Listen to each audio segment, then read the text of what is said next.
हमारा सौभाग्य है कि विकास के इतने बड़े कार्यों की शुरुआत आज इस पवित्र दिन से हो रही है।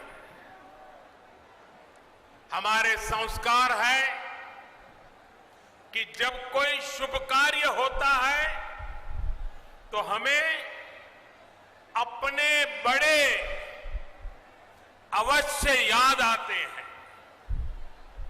मैं आज इस धरती के महान सपूत स्वर्गीय कल्याण सिंह जी की अनुपस्थिति बहुत ज्यादा महसूस कर रहा हूं। आज कल्याण सिंह जी हमारे साथ होते तो राजा महेंद्र प्रताप सिंह राज्य विश्वविद्यालय और डिफेंस सेक्टर में बन रही अलीगढ़ की नई पहचान को देखकर बहुत खुश हुए होते और उनकी आत्मा जहां भी होगी हमें आशीर्वाद देती होगी। साथियों, भारत का हजारों वर्ष का इतिहास ऐसे राष्ट्रभक्तों से भरा है जिन्होंने समय समय पर भारत को अपने तप और त्याग से दिशा दी है। हमारी आजादी के आंदोलन में ऐसे कितने ही महान व्यक्तित्वों ने अपना सब कुछ खपा दिया, लेकिन ये देश का दुर्भाग्य रहा कि आजादी के बाद ऐसे राष्ट्र नायक और राष्ट्र नायिकाओं की तपस्या, इस तपस्या से देश की अगली पीढ़ियों को परिचित ही नहीं कराया गया। उनकी गाथाओं को जानने से देश की कई पीढ़ियां वंचित रह गई। 20वीं सदी की उन गलतियों को आज 21वीं सदी का भारत उन गलतियों को सुधार रहा है। महाराजा सुहेल देव जी हो, दीनबंधु चौधरी छोटूराम जी हो या फिर अब राजा महेंद्र प्रताप सिंह जी, राष्ट्र निर्माण में इनके योगदान से नई पीढ़ी को परिचित कराने का ईमानदार प्रयास आज देश में हो रहा है। आज जब देश अपनी आजादी के 75 वर्ष का पर्व मना रहा है, आजादी का अमृत महोत्सव मना रहा है, तो इन कोशिशों को और गति दी गई है। भारत की आजादी में राजा महेंद्र प्रताप सिंह ने उनके योगदान को नमन करने का ये प्रयास ऐसा ही एक पावन अवसर है। साथियों, आज देश के हर उस युवा को जो बड़े सपने देख रहा है, जो बड़े लक्ष्य पाना चाहता है, उसे राजा महेंद्र प्रताप सिंह जी के बारे में अवश्य जानना चाहिए, अवश्य पढ़ना चाहिए। राजा महेंद्र प्रताप सिंह जी के जीवन से शक्ति अपने सपनों को पूरा करने के लिए कुछ भी कर गुजरने वाली जीवटता आज भी हमें सीखने को मिलती है। वो भारत की आजादी चाहते थे और अपने जीवन का एक एक पल उन्होंने इसी के लिए समर्पित कर दिया था। उन्होंने सिर्फ भारत में ही रहकर और भारत में ही लोगों को प्रेरित नहीं किया, बल्कि वो भारत की आजादी के लिए दुनिया के कोने कोने में गए। अफगानिस्तान हो, पोलैंड हो, जापान हो, दक्षिण अफ्रीका हो, अपने जीवन पर हर खतरा उठाते हुए वो भारत माता को बेड़ियों से आजाद करने के लिए जुटे रहे, जी जान से जुटे रहे, जीवन भर काम करते रहे। मैं आज के युवाओं से कहूंगा कि जब भी मेरे देश के युवाएं मेरी इस बात को गौर से सुनिए, मैं देश के युवाओं को कहूंगा कि जब भी उन्हें कोई लक्ष्य कठिन लगे, कुछ मुश्किलें नजर आए, तो मेरा आपसे अनुरोध है वो आप राजा महेंद्र प्रताप सिंह जी को जरूर याद करना, आपका हौसला बुलंद हो जाए।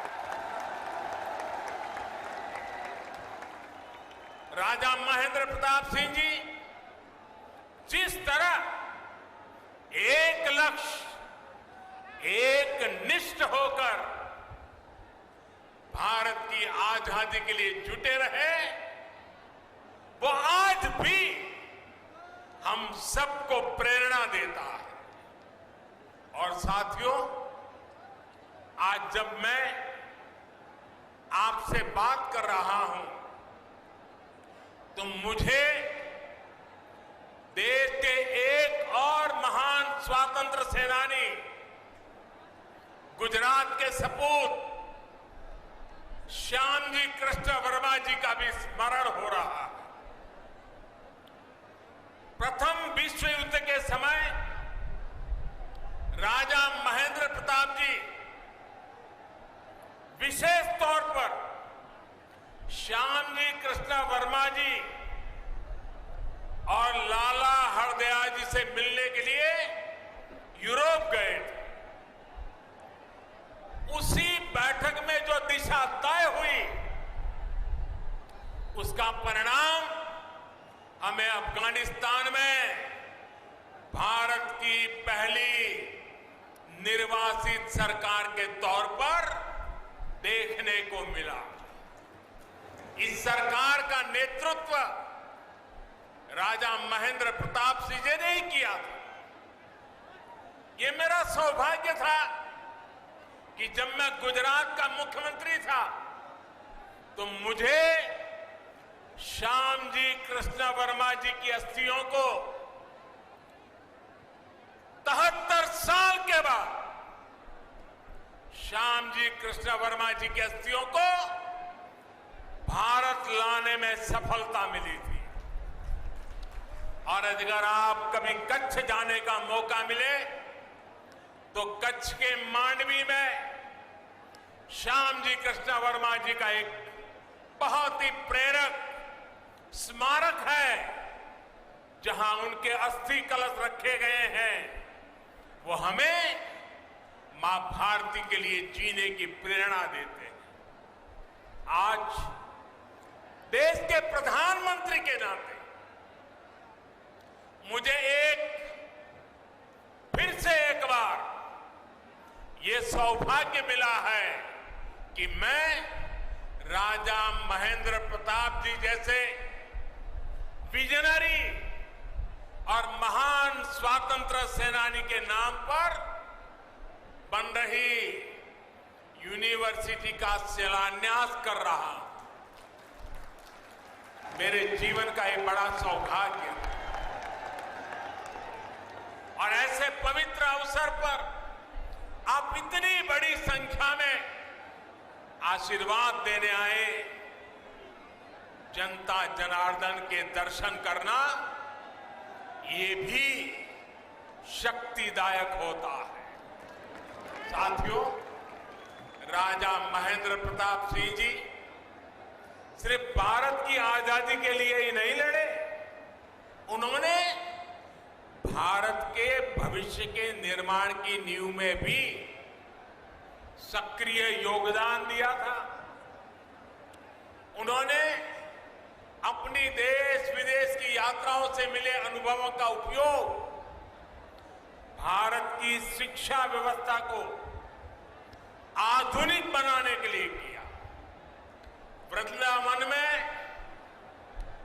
आधुनिक टेक्निकल कॉलेज उन्होंने अपने संसाधनों से अपनी पैतृक संपत्ति को दान करके बनवाया। अलीगढ़ मुस्लिम यूनिवर्सिटी के लिए भी बड़ी जमीन राजा महेंद्र प्रताप सिंह जी ने ही दी थी। आज आजादी के इस अमृत काल में जब 21वीं सदी का भारत शिक्षा और कौशल के नए दौर की तरफ बढ़ चला है, तब मां भारती के ऐसे अमर सपूत के नाम पर विश्वविद्यालय का निर्माण उन्हें सच्ची कार्यांजलि है। इस विचार को साकार करने के लिए योगी जी और उनकी पूरी टीम को बहुत बहुत बधाई।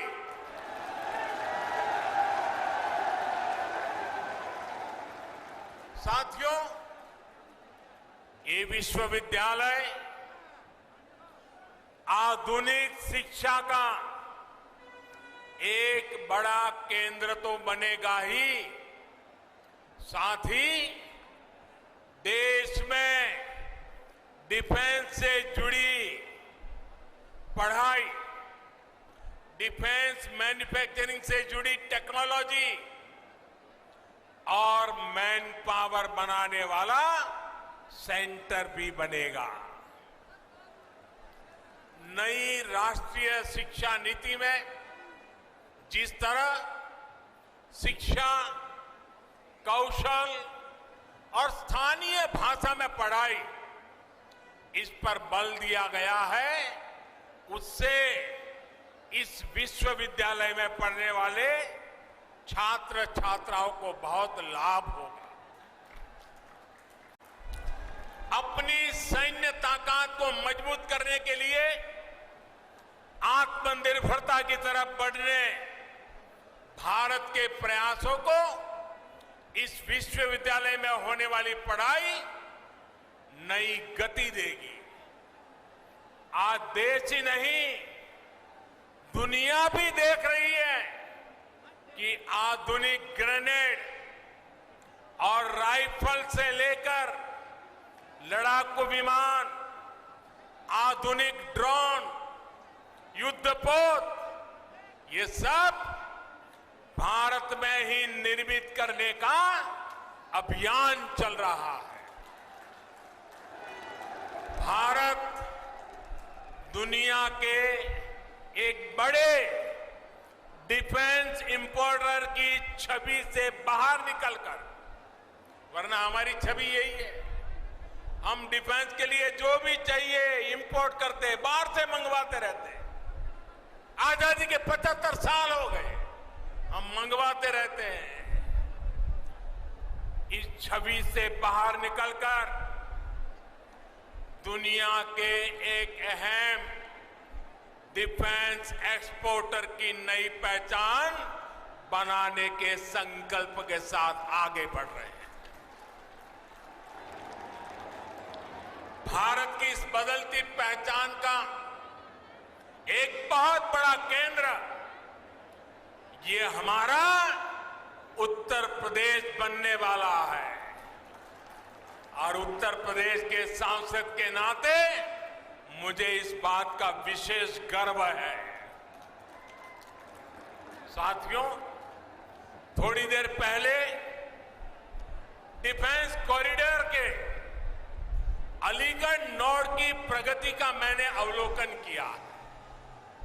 अलीगढ़ में ही डिफेंस मैन्युफैक्चरिंग से जुड़ी 1.5 दर्जन से अधिक कंपनियां सैकड़ों करोड़ रुपए के निवेश से हजारों नए रोजगार यहां बनाने वाली है। अलीगढ़ नोड में छोटे हथियार, आयुध, drone, aerospace, metal components, entry drone system, defence packaging, ऐसे उत्पाद बन सके, इसके लिए नए उद्योग लगाए जा रहे हैं।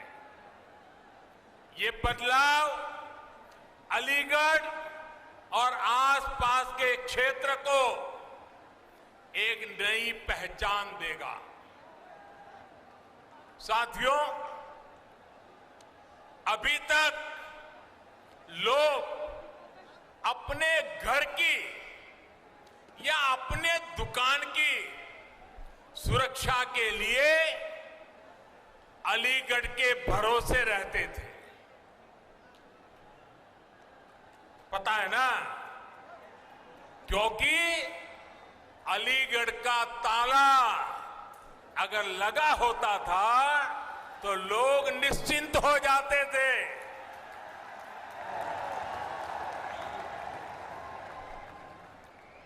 और मुझे आज बचपन की एक बात करने का मन कर रहा है। करीब 55-60 साल पुरानी बात है। हम बच्चे थे तो अलीगढ़ से ये ताले के जो सेल्समैन होते थे, एक मुस्लिम मेहरबान थे, वो हर 3 महीने हमारे गांव आते थे। अभी भी मुझे याद है, वो काली जैकेट पहनते थे और सेल्समैन के नाते दुकानों में अपना ताला रख के जाते थे और 3 महीने के बाद आकर के पैसे ले जाते थे। गांव के अगल बगल के गांवों में भी व्यापारियों के पास जाते थे, उनको भी ताले देते थे। और मेरे पिताजी से उनकी बड़ी अच्छी दोस्ती थी और वो आते थे तो 4-6 दिन हमारे गांव में रुकते थे और दिन भर जो पैसे वो वसूल करके ले आते थे तो मेरे पिताजी के पास छोड़ देते थे और मेरे पिताजी उनके पैसों को संभालते थे। और 4-6 दिन के बाद जब वो मेरा गांव छोड़ करके जाते थे तो मेरे पिताजी से वो सारे पैसे लेकर के फिर वो अपना ट्रेन से निकल जाते थे।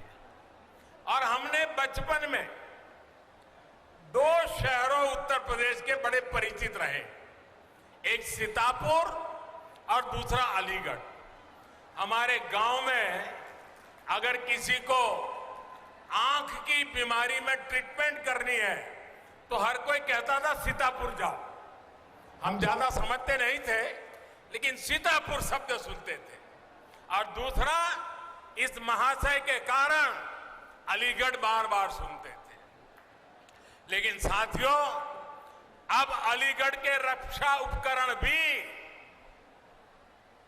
कल तक जो अलीगढ़ ताले के जरिए घरों की, दुकानों की रक्षा करता था, वो 21वीं सदी में ये मेरा अलीगढ़ हिंदुस्तान की सीमाओं की रक्षा करने का काम करेगा।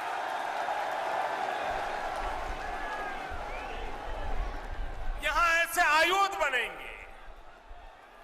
1 डिस्ट्रिक्ट 1 प्रोडक्ट योजना के तहत यूपी सरकार ने अलीगढ़ के तालों और हार्डवेयर को एक नई पहचान दिलाने का काम किया है।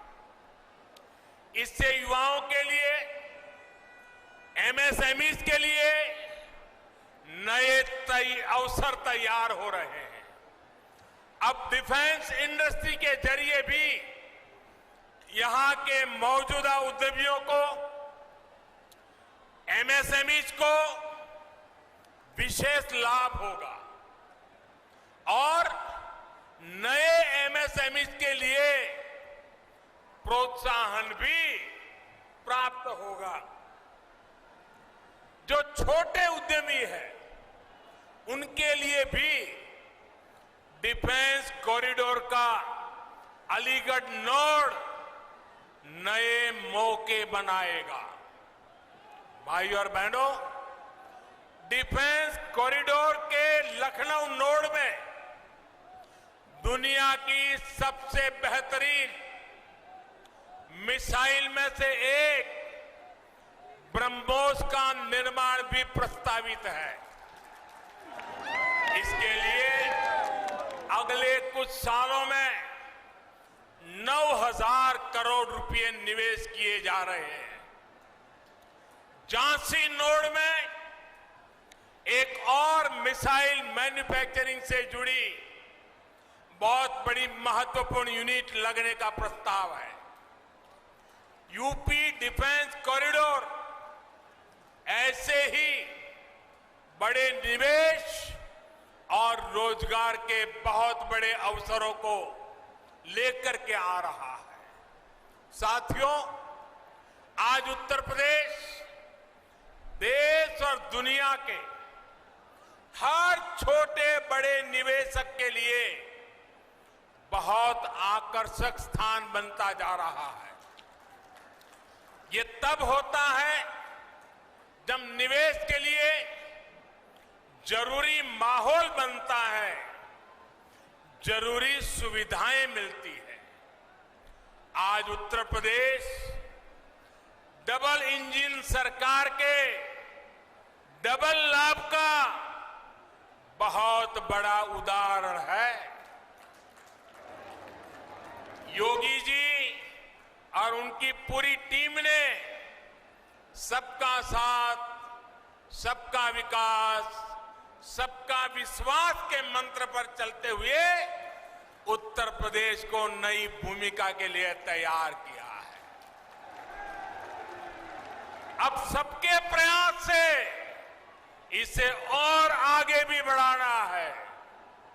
समाज में विकास के अवसरों से जिनको दूर रखा गया, ऐसे हर समाज को शिक्षा और सरकारी नौकरियों में अवसर दिए जा रहे हैं। आज उत्तर प्रदेश की चर्चा बड़े इंफ्रास्ट्रक्चर प्रोजेक्ट और बड़े फैसलों के लिए होती है। पश्चिमी उत्तर प्रदेश तो इसका एक बहुत बड़ा लाभार्थी है।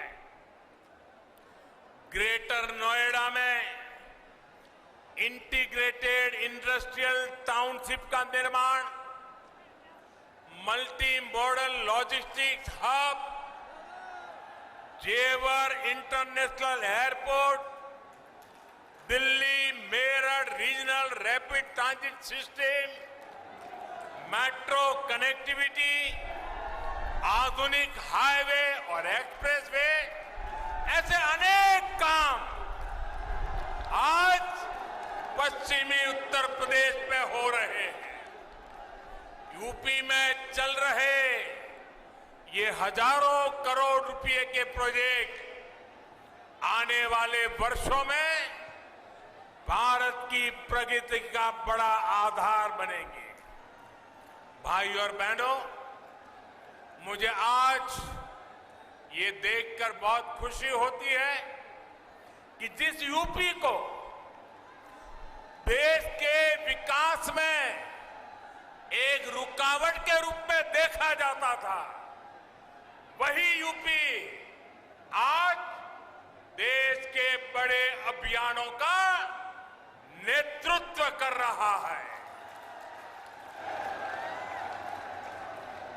शौचालय बनाने का अभियान हो, गरीबों को अपना पक्का घर देना हो, उज्ज्वला के तहत गैस कनेक्शन हो, बिजली कनेक्शन हो, पीएम किसान सम्मान निधि हो, हर योजना, हर मिशन में योगी जी के यूपी ने देश के लक्ष्यों को हासिल करने में अग्रणी भूमिका निभाई है।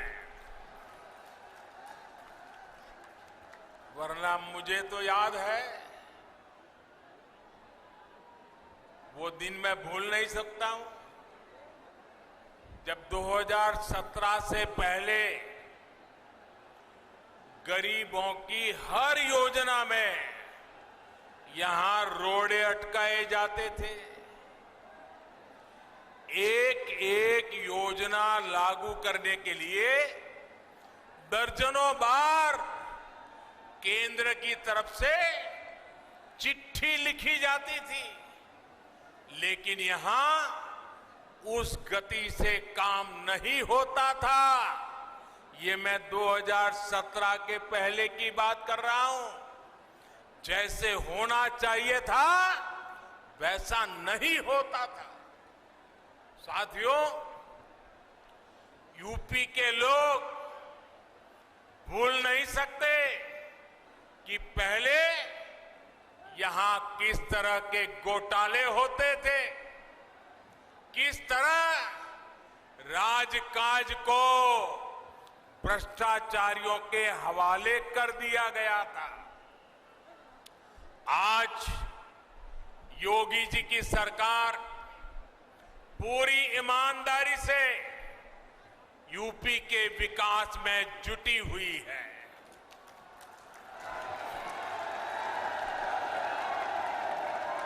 एक दौर था जब यहां शासन प्रशासन गुंडों और माफियाओं की मनमानी से चलता था, लेकिन अब वसूली करने वाले, माफिया राज चलाने वाले सलाखों के पीछे हैं। मैं पश्चिम उत्तर प्रदेश के लोगों को विशेष तौर पर याद दिलाना चाहता हूं। इसी क्षेत्र में 4-5 साल पहले परिवार अपने ही घरों में डर करके जीते थे। बहन बेटियों को घर से निकलने में, स्कूल कॉलेज जाने में डर लगता था। जब तक बेटियां घर वापस न आए, माता पिता की सांसें अटकी रहती थी। जो माहौल था उसमें कितने ही लोगों को अपना पुश्तैनी घर छोड़ना पड़ा, पलायन करना पड़ा। आज यूपी में कोई अपराधी ऐसा करने से पहले 100 बार सोचता है।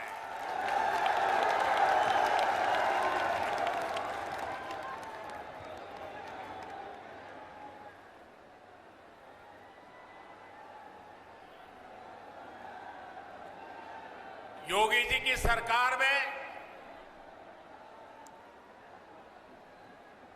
गरीब की सुनवाई भी है, गरीब का सम्मान भी है। योगी जी के नेतृत्व में यूपी की बदलती कार्यशैली का एक बहुत बड़ा प्रमाण है। सबको वैक्सीन, मुफ्त वैक्सीन अभियान। उत्तर प्रदेश अभी तक 8 करोड़ से अधिक टीके लगा चुका है। देश में एक दिन में सबसे ज्यादा टीकाकरण का रिकॉर्ड भी यूपी के ही नाम है। कोरोना के इस संकट काल में गरीब की चिंता सरकार की सर्वोच्च प्राथमिकता है।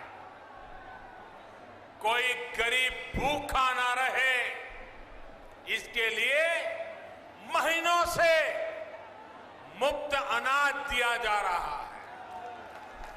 गरीबों को भूखमरी से बचाने के लिए जो काम दुनिया के बड़े बड़े देश नहीं कर पाए, वो आज भारत कर रहा है।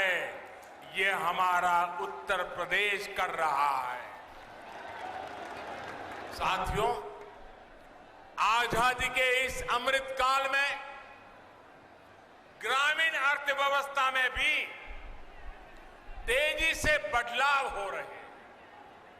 बदलाव के साथ कैसे तालमेल बिठाना पड़ता है, इसका रास्ता स्वयं चौधरी चरण सिंह जी ने दशकों पहले देश को दिखाया है।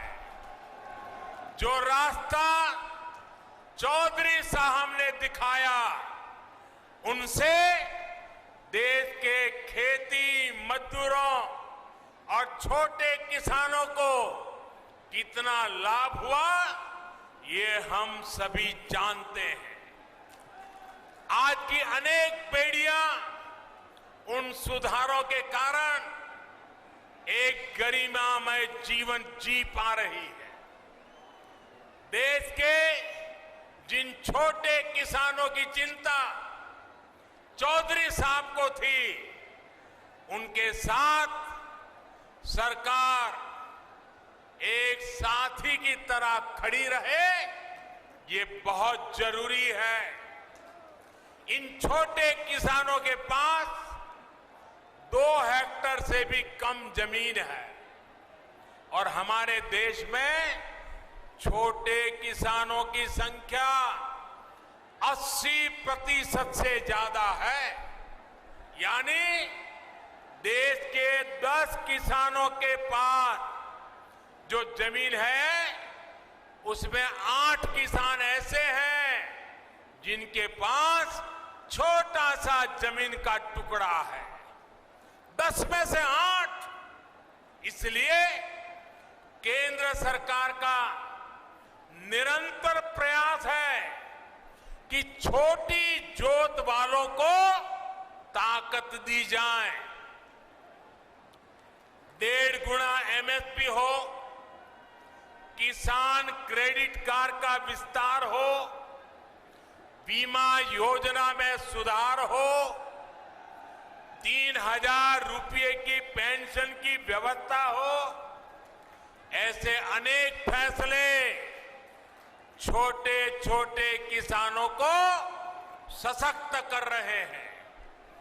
कोरोना के इस समय में देश भर के छोटे किसानों के खाते में सरकार ने 1 लाख करोड़ रुपए से अधिक सीधे ट्रांसफर किए हैं। इसमें 25,000 करोड़ रुपए से ज्यादा सिर्फ यूपी के इन किसानों को मिले हैं। मुझे इस बात की खुशी है कि यूपी में बीते 4 सालों में एमएसपी पर खरीद के नए रिकॉर्ड बने हैं। गन्ने के भुगतान को लेकर के भी जो परेशानियां आती थी, उन्हें लगातार कम किया जा रहा है। बीते 4 साल में यूपी के गन्ना किसानों को 1,40,000 करोड़ रुपए से अधिक का भुगतान किया गया है। आने वाले साल तो यूपी के गन्ना किसानों के लिए नई संभावनाओं के दरवाजे खोलने वाला है। गन्ने से जो इथेनॉल बनता है, बायोफ्यूल बनता है, उसका उपयोग ईंधन में बढ़ाया जा रहा है। इसका बड़ा लाभ पश्चिम यूपी के गन्ना किसानों को भी होने वाला है। साथियों, अलीगढ़ समेत पूरा पश्चिमी उत्तर प्रदेश आगे बढ़े, इसके लिए योगी जी की सरकार और केंद्र सरकार कंधे से कंधा मिलाकर दिन रात मेहनत कर रही है। हमें मिलकर इस क्षेत्र को और समृद्ध करना है। यहां के बेटा बेटियों के सामर्थ्य को और बढ़ाना है और विकास विरोधी हर ताकत से उत्तर प्रदेश को बचाना है। राजा महेंद्र प्रताप सिंह जैसे राष्ट्र नायकों की प्रेरणा से हम सभी अपने लक्ष्यों में सफल हो, इसी कामना के साथ आप इतनी बड़ी तादाद में आशीर्वाद देने आए। मुझे आप सबके दर्शन का सौभाग्य मिला, इसके लिए आपका धन्यवाद भी करता हूं, बहुत बहुत शुभकामनाएं देता हूं। दोनों हाथ ऊपर करके मेरे साथ बोलना है। मैं कहूंगा, राजा महेंद्र प्रताप सिंह, आप दोनों हाथ ऊपर करके बोलेंगे, अमर रहे, अमर रहे। राजा महेंद्र प्रताप सिंह, राजा महेंद्र प्रताप सिंह, राजा महेंद्र प्रताप सिंह।